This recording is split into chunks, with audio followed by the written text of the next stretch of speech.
The early morning air was cold and still, and a soft light from the rising sun painted the streets in pale gold. A little girl walked quietly down the narrow hallway of her home, trying not to wake her parents. She was small and fragile-looking, with tangled hair falling over her tired eyes. She carried a secret she had held for far too long, a weight that pressed on her chest like a heavy stone. Her parents were in the kitchen, voices raised in argument. Their words were sharp, cutting, and cold. She stayed frozen by her bedroom door, trying to become invisible, hoping they would not notice her standing there. Every shout made her heart pound faster, her hands shake, and her stomach twist in fear. She had learned that speaking up at home often led to more anger and punishment, so she had stayed silent for as long as she could. But that morning was different. Something inside her had broken. The fear that had kept her quiet all these years now felt unbearable. The moments of small kindness and hope she had imagined in her mind had grown too weak to protect her anymore. She felt like she was drowning in a world where no one could hear her. Tears filled her eyes, blurring the room into a haze of shapes and shadows. She looked around for a safe place, somewhere to escape. The hallway seemed endless, dark and cold. Her tiny feet shuffled across the wooden floorboards, their creaks echoing in the silence. She moved as quietly as she could, hoping to reach the front door without drawing attention. Her hand trembled as she touched the doorknob, turning it slowly. The door opened with a soft squeak, letting in the fresh morning air. It smelled like wet grass and early dew, a small relief from the heavy tension of the house. Outside, the world felt huge and frightening.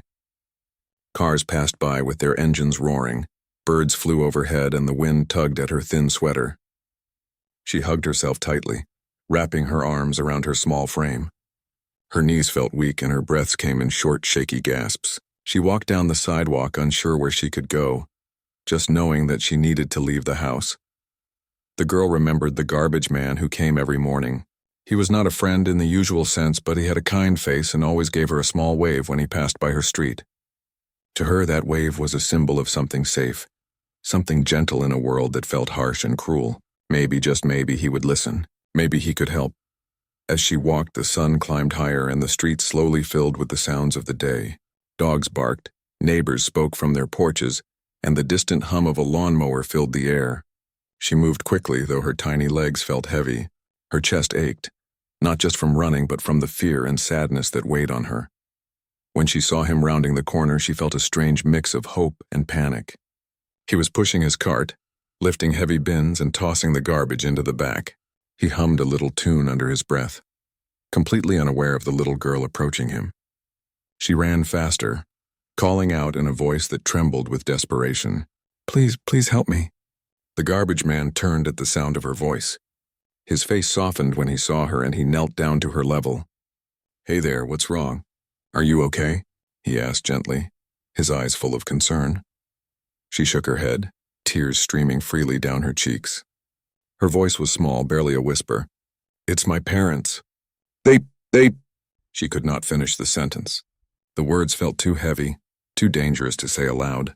She took a shaky breath and tried again. "They hurt me. I don't feel safe at home." The garbage man's face changed. His expression grew serious as he listened, understanding the urgency without needing more explanation. He kept his voice calm, soothing. "You're safe here with me for now. Can you tell me exactly what's happening?" He reached out, placing a hand gently on her shoulder, offering reassurance. The girl clung to him, shaking.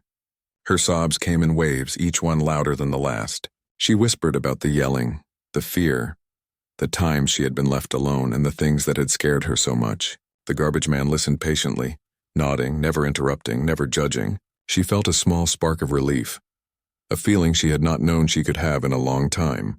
Someone was listening. Someone believed her. He quickly pulled out his phone and dialed the police, speaking in a low voice so as not to scare her more. He explained the situation as clearly as he could, giving her location and describing her fear. All the while he stayed close to her, keeping her calm and steadying her shaking hands. He reassured her that she had done the right thing, that she was brave for speaking up. Minutes felt like hours, but the sound of approaching sirens finally broke the tension. The girl clung tightly to the garbage man, afraid but also hopeful. She had no idea what would happen next, but For the first time in a long time, she felt that someone was on her side, that help was coming. As the police arrived, the garbage man stayed by her side until officers could take over. They crouched down to meet her at eye level, speaking softly, explaining that she was safe and that they would handle everything from here. She looked at them with wide, anxious eyes, still unsure but trusting them more than anyone she had ever known. The street that had seemed so big and scary before now felt slightly safer. The morning sun shone down and the sounds of the day continued around her, but she felt a small, growing warmth in her chest. She was no longer alone. There were people who cared. There were people who would listen, believe, and protect her, and though the fear had not completely vanished, a glimmer of hope had begun to grow inside her, fragile but real, like a small flower pushing up through the cracks in the sidewalk. The garbage man gave her a gentle smile and whispered, "It's okay. You did the right thing. Everything is going to be all right." And in that moment, as the little girl clung to him, she believed, even if just a little, that maybe, just maybe, things could change. The weight she had carried for so long felt slightly lighter, the fear slightly smaller, and for the first time she imagined a future where she might actually be safe and free to just be a child again. The girl stood close to the garbage man, tears still streaming down her face, but the panic in her chest began to ease slightly. The sun had risen higher, casting soft, warm light over the street. It was a busy morning, but for her, time had slowed. Every sound, every movement felt sharper and yet somehow safer because someone was finally listening. The garbage man crouched down to her level, giving her his full attention. He gently brushed a stray lock of hair from her face and said softly, "You're safe now. No one is going to hurt you while I'm here. Can you tell me everything that's going on at home?" "I want to help you." She nodded, sniffing and trying to steady her breathing. The words tumbled out slowly at first, halting and trembling. She described how her parents shouted constantly, how she was often left alone, and the times she had been afraid to go to bed. Every sentence carried years of fear and loneliness. The garbage man listened, never interrupting, never judging, just listening and understanding. He asked gentle questions to help her explain more clearly, and she answered, her voice growing steadier as she spoke. They scream at me if I cry, and they push me if I don't do what they want. I can't tell anyone at home. I'm always scared." The garbage man felt a surge of urgency. He could tell this was serious and knew the girl needed more help than he could give alone. "Thank you for telling me," he said. "You're very brave. I'm going to call some people who can keep you safe. They will help you, I promise." He reached into his pocket and took out his phone. While she watched, he dialed the police, explaining the situation calmly and clearly. His voice was steady, and he made sure to give her location so the police could reach them quickly. He kept checking her, making sure she wasn't too scared while he spoke. Each word he said reassured her that she had made the right choice. After the call, he knelt beside her and smiled gently. "They're coming for you soon. You did the right thing by telling me. You're very brave. I'm proud of you." The girl clung to him tightly. For the first time in a long while, she felt a small flicker of hope. The fear that had lived inside her like a heavy cloud seemed to lift just a little. The garbage man stayed with her, keeping his presence calm and comforting, and she leaned against him as they waited. As the minutes passed, a few neighbors walked by, glancing curiously at the scene. The girl remained close to the garbage man, feeling protected. She noticed the sound of approaching sirens and her heart raced again, but this time it wasn't just fear, it was hope. She knew help was finally coming. When the police arrived, the garbage man stayed close to her. The officers knelt down to her level, speaking softly, introducing themselves as people who were there to help. They asked gentle questions, making sure she felt safe, and she began to explain her situation again, this time to them. Her voice was shaky but stronger than before. Each word she spoke was a step toward freedom, a step away from the fear that had held her captive for so long. The officers listened carefully, taking notes, and promising her that she would be safe. They reassured her that she was not in trouble and that they believed her. They also told her that her parents would be questioned, and that she was not to worry about being alone anymore. The garbage man stayed by her side, smiling encouragingly. "You see? Things are moving now. You're safe and they're going to help you. You're very brave for telling us," he whispered. The girl's eyes filled with tears again, but these were different. They were tears of relief and hope, a release from the tension and fear that had built up for so long. She had finally found someone who listened, someone who cared, and someone who acted to protect her. The officers explained that they would take her to a safe place while they investigated her parents. They told her she could bring a few belongings if she wanted, but more importantly, she could bring herself, her voice, and her story. The girl felt a strange mixture of sadness and relief. Leaving home meant leaving the place she had always known, even if it had been filled with fear. But she also felt the chance for a new beginning, a life where she could be safe and cared for. While they prepared, the garbage man knelt and gently said, "I want you to remember that telling the truth is brave. You did the right thing, and now everything is going to change for the better. Don't forget that. You're very strong even if you feel scared." The girl nodded, gripping his hand tightly for a moment longer before the officers guided her toward their vehicle. She looked back at the garbage man, a small, thankful smile forming despite her tears. She could feel hope blossoming inside her, fragile but real. As the vehicle drove away, the girl realized that she had taken the first step toward freedom. The fear that had dominated her life was not gone, but it had a boundary now. There were people who would protect her, who would listen, and who would ensure she never had to feel so alone again. She glanced out the window, seeing the street she had run down earlier, now bathed in bright morning light, and she imagined a future where she could walk without fear, where she could speak without trembling, where she could finally just be a child. The garbage man watched from the sidewalk, feeling a quiet sense of relief. He had done what he could to help, but he knew the real change was just beginning.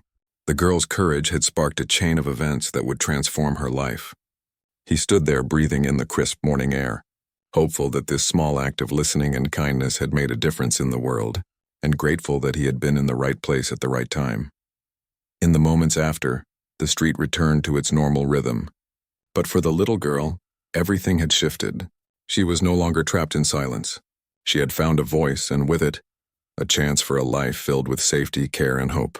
And though the journey ahead would have challenges, the first step had been taken, and that step was everything. The little girl sat quietly in the back of the police car, her small hands gripping the edge of the seat. Her chest still felt tight from fear, but the warmth of safety surrounded her now. Officers spoke gently to her, explaining that she had done something very brave by coming forward, and that they were going to make sure she was protected. She nodded silently, her mind spinning with everything that had happened. Meanwhile, the officers arrived at her home. The street was quiet, the sun shining brightly over the rooftops and gardens. Her parents were unaware of the emergency unfolding outside their door. They moved around the kitchen, arguing over small things, unaware that their daughter had taken the first step toward exposing the fear and pain she had endured for so long. The officers approached carefully, knocking on the door in a firm but calm manner. When her parents opened it, they were startled by the presence of multiple uniformed officers. Confused and defensive, they asked what was happening. One officer spoke softly but clearly, explaining that they had received a report about the safety of a child living in the home, and that they needed to ask questions and ensure her well-being. The parents' voices grew loud and angry, insisting that everything was fine, that their daughter was just being dramatic. But the officers remained calm, explaining that the safety of the child was the priority and that they needed to investigate the situation. Their tone left no room for argument, and the parents realized that they could not brush this off. Inside the home, the officers began to look for signs that could confirm the girl's story. They carefully observed the rooms, noting the small details that spoke louder than words.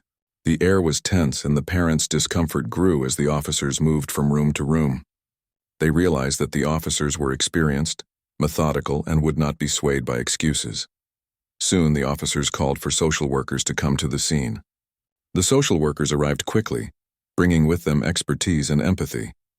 They knew how to speak to children who had experienced fear and neglect, and how to handle the situation with care and understanding. They also understood how to guide parents in situations where their actions had put a child at risk. Back at the police car, the little girl watched the world pass by through the window, feeling a mixture of fear, hope, and relief. She was too young to understand everything happening, but she could sense the shift. The adults who had frightened her could no longer control her safety, and for the first time, she felt the power of protection coming from people who truly cared. As the investigation inside the house continued, the officers began speaking directly to the parents, asking about their behavior, their routines, and how they treated their daughter.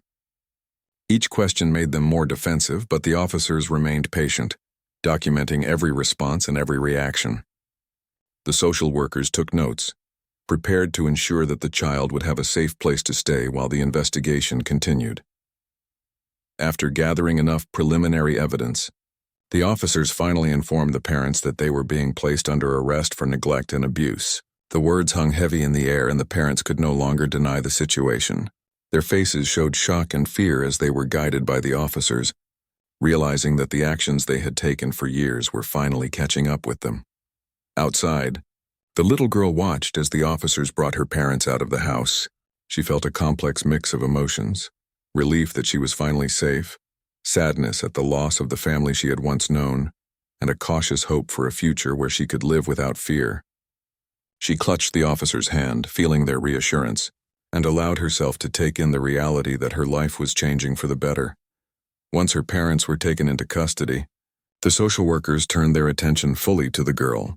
They spoke gently, asking how she felt and what she needed. They explained that she would be taken to a safe place where she could eat, sleep, and be cared for without fear. They encouraged her to speak about her feelings and assured her that she would be heard and understood. The journey to the safe place was quiet at first. The girl was exhausted from the emotions of the morning, from the running, from speaking out, and from the fear that had consumed her life for so long. But she also felt a small spark of hope, a feeling that perhaps she could finally begin to heal and grow in an environment where she was valued and safe.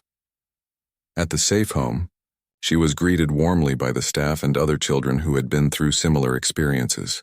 The environment was calm, welcoming, and structured, providing the security she had never felt before. She was given a comfortable bed, a warm meal, and people who genuinely cared about her well-being. As the day turned into evening, the girl began to relax a little. She spoke quietly with a counselor, sharing more about her life and her feelings. Each word lifted a small burden off her shoulders, and she felt lighter than she had in years. She realized that she was allowed to be sad, scared, and hopeful all at once. These emotions were normal, and for the first time she felt safe expressing them. Outside, the sun set over the quiet neighborhood. The officers completed their reports, and the social workers ensured all necessary arrangements were made for the girl's care. The street that had once been a place of fear and isolation now held a story of bravery, intervention, and hope. The little girl lay in her new bed that night, thinking about everything that had happened. She remembered the moment she ran to the garbage man, her tears and fear, and the way he had listened without judgment. She understood now that asking for help was not a weakness but an act of courage. It was that courage that had brought her to safety, that had changed the course of her life. As she drifted to sleep, she felt a quiet peace settle over her. Though the journey ahead would have challenges, she was no longer alone. There were people who cared, people who would protect her, and a future that held possibilities she had never dared to imagine before. She closed her eyes, holding on to the fragile hope that this was only the beginning of a new life, filled with safety, love, and the chance to simply be a child again. The girl woke up to the soft light of morning streaming through the curtains. The room was quiet and warm, unlike the harsh and cold environment she had left behind. For a moment she didn't know where she was, but then she remembered. She was safe. No one would hurt her here. She could breathe without fear. A gentle knock came at the door, and a kind voice called, asking if she was awake. It was one of the caregivers at the safe home. The girl got up slowly, feeling her legs stiff from lying in bed. The caregiver smiled warmly, helping her with simple morning tasks and making her breakfast. Everything was done with patience, and she was never rushed. For the first time, she felt that she mattered, that her needs were important. As she ate her breakfast, she looked around the room. It was filled with books, toys, and colors that made her feel comfortable and calm. Other children were moving around, laughing softly, playing with blocks or reading quietly. Some of them had stories like hers, and seeing them helped her feel less alone. She realized she could be a part of this world without fear, and that thought made her chest feel lighter. After breakfast, a counselor came to speak with her. They sat together on a soft rug, and the counselor encouraged her to talk about her feelings. The girl hesitated at first, unsure if she could trust someone again. But as she began to share her story, the counselor listened patiently, nodding, asking gentle questions, and never interrupting. She described the fear she had felt at home, the loneliness, and the moment she had decided to run outside and seek help. Each word she spoke was a release, and with every sentence, a little bit of her burden seemed to lift. The counselor explained that what she had experienced was not her fault, and that she had been incredibly brave to reach out for help. Hearing this was new for the girl. For so long she had believed that the fear and pain were her own fault.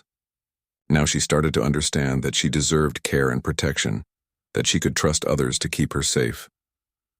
Throughout the day, she took small steps to adjust to her new environment. She explored the safe home, finding places to read, draw, and play. She discovered the garden outside, where flowers and trees swayed gently in the wind. The fresh air, the sunlight, and the calm made her feel alive in a way she had not in years. She even managed a small smile as she watched the other children play, realizing that happiness was possible. Meals, schoolwork, and playtime became routines that she could depend on. Every small activity was a chance to learn that life could be predictable, safe, and even joyful. She began to notice that her body no longer tensed up at every sound or movement. She could sit comfortably, eat without fear, and fall asleep without trembling in anticipation of pain or anger. The social workers continued to check in, making sure she was comfortable and supported. They helped her express her feelings through drawing and storytelling, allowing her to process the past without being overwhelmed. She drew pictures of herself running to the garbage man, of the police arriving, and of the safe home where she now stayed. Each picture told part of her story, a story of courage, change, and hope. The girl began to form connections with the staff and other children. She found friends who understood her, friends who had also faced challenges and found safety. Together they shared stories, played games, and learned to trust again. Slowly, she started to believe that people could be kind, that she could be heard, and that she could belong somewhere. One afternoon, the caregiver took her aside and suggested they write a letter to the garbage man. The girl hesitated, but soon her small hand moved across the paper, writing words of thanks and gratitude.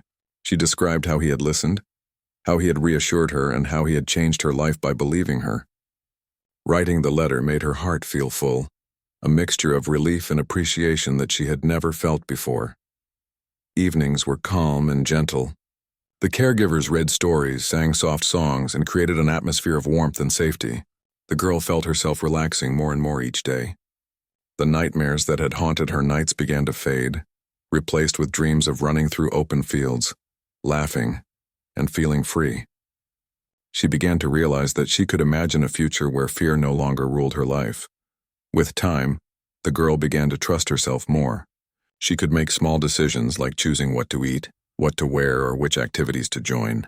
Each choice was a small victory, a sign that she was regaining control over her life.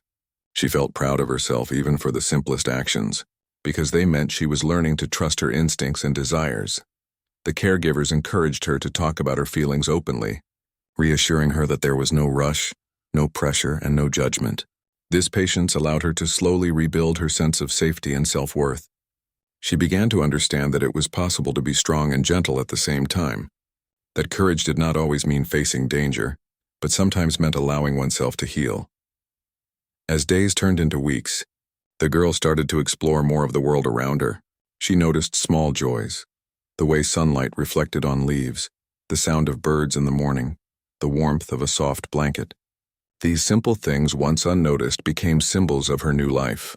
They reminded her that beauty and safety could exist together, and that she was no longer trapped in the shadow of fear. Visits from the social workers and counselors continued, providing guidance and reassurance. They explained that the investigation into her parents would continue, but that she was not alone and that the system was working to ensure her long-term safety. Hearing this made her feel secure, knowing that the people who had once been sources of fear no longer had power over her life. Through all of these experiences, the girl began to dream.